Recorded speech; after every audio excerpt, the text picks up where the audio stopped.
আসসালামু আলাইকুম। আমরা সবাই এখন আমাদের গন্তব্যস্থল ঢাকা দোহারের যে মইনুর ঘাট, ওখানে আমরা এসে পৌঁছে গেছি।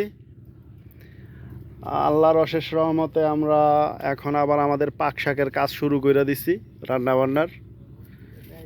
সবাই আমাদের জন্য দোয়া করবেন। এই পাশেই বিশাল বড় পদ্মা নদী আছে। আমরা একটু পরে রান্নাবান্না শেষ করে আমরা ঘুরতে বের হব, যদি একটু রোদ কমে।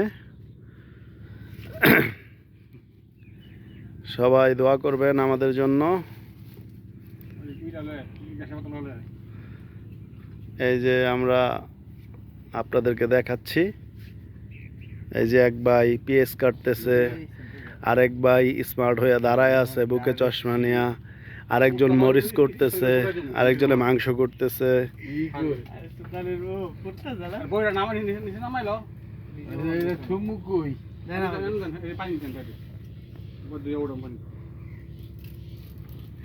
বন্ধ করো ভিডিও।